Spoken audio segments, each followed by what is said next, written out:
Avaliar as doenças valvares é uma condição obrigatória para se pensar numa estratégia de tratamento. Mas como deve ser na válvula tricúspide?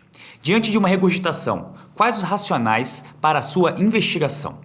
Esse é o Clique Valvar Academy, insights diretos e práticos para você aplicar no seu dia a dia. O aumento do interesse da regurgitação tricúspide pode estar relacionado à descoberta consistente em 3 áreas principais. Primeiro, vários estudos mostraram uma associação independente de mortalidade com graus mais altos de gravidade da regurgitação.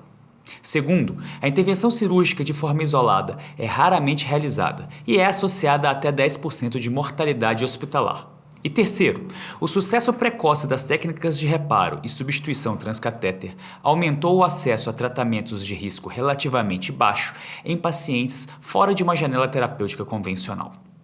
Quando lembramos da anatomia da válvula tricúspide, ela é tipicamente composta por 3 folhetos de tamanho desigual, que por convenção são chamados de folhetos anterior, posterior e septal. Estudos de patologia há muito reconhecem que há um número variável de folhetos em indivíduos saudáveis, que usam terminologia variável para descrever esses folhetos supranumerários. Já quando falamos do anel tricúspide, ele tem a sua importância, pois é altamente dinâmico durante o ciclo cardíaco, e a interação entre as dimensões do anel, a coaptação do folheto e a gravidade da regurgitação contribuem para o prognóstico do paciente. É sabido que a população vive um processo de envelhecimento e, devido a isso, projeta-se que a proporção de insuficiência tricúspide induzida por cabos de dispositivos eletrônicos implantáveis cardíacos aumente, secundário ao aumento do número de implantes e as complicações relacionadas que exigem extração do material implantado. Devido às suas características de compartilhamento de fisiopatologia multifatorial da regurgitação primária e secundária, bem como diferentes contextos de epidemiologia, gerenciamento e terapêutica, foi recentemente proposto classificar essa etiologia relacionada aos eletrodos como uma terceira categoria distinta das demais. O ecocardiograma transtorácico é o método de escolha inicial entre os exames de imagem e as diretrizes sugerem que a graduação da severidade da regurgitação deve ser baseada nos métodos qualitativo, semi-quantitativo e quantitativo. A avaliação qualitativa inclui a avaliação da estrutura e das características qualitativas do fluxo do jato. Anormalidades estruturais graves, como um fleio do folheto ou tétron acentuado com uma grande falha de coaptação, podem ser específicas para insuficiência tricúspide grave. Os parâmetros qualitativos incluem as características do jato de fluxo pelo Collor e Doppler contínuo e a zona de convergência do fluxo. Já as medidas quantitativas da severidade incluem a área efetiva do orifício regurgitante, ou ERO, o volume regurgitante, a fração regurgitante e a vena contracta. 2 áreas do espectro de gravidade da regurgitação tricúspide têm recebido grande interesse nos últimos anos, devido ao desenvolvimento de estratégias tanto de reparo transcatéter de baixo risco ou cirúrgico. A primeira é a zona de transição, onde a sobrecarga de volume excede a reserva compensatória individual e resulta em insuficiência cardíaca, morbidade cardiovascular e mortalidade elevada. Em segundo lugar, é o extremo do espectro da regurgitação, agrupado sob um guarda-chuva do termo grave, o que parece ser muito mais heterogêneo do que nós encontramos para insuficiência mitral, com valores de ERO acima de 0,8 cm².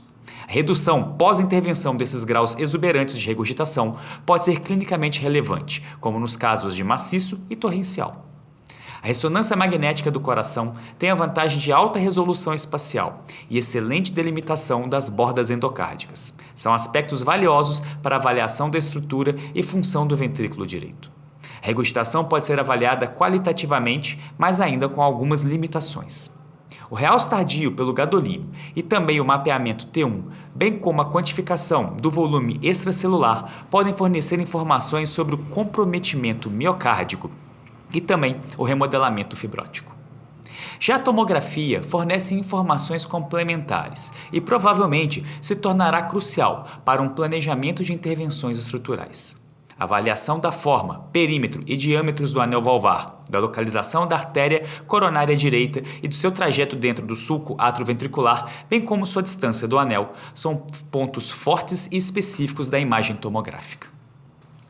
A escolha entre as diferentes opções cirúrgicas e intervencionistas disponíveis para tratar a insuficiência tricúspide deve ser feita pelo mecanismo de regurgitação, pelas condições do paciente e etiologia da doença.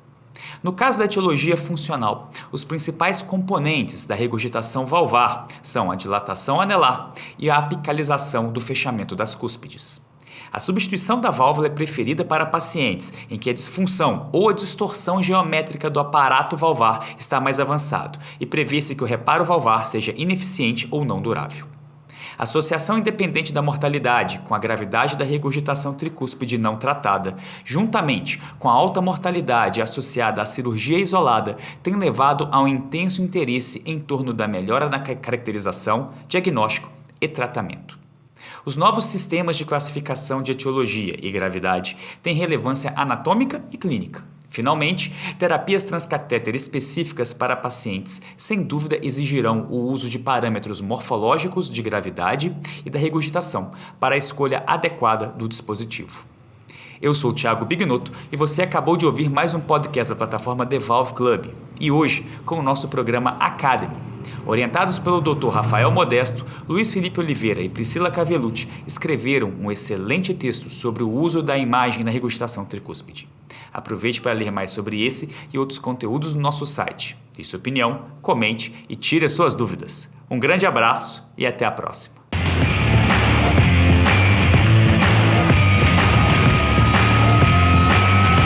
Valvecast.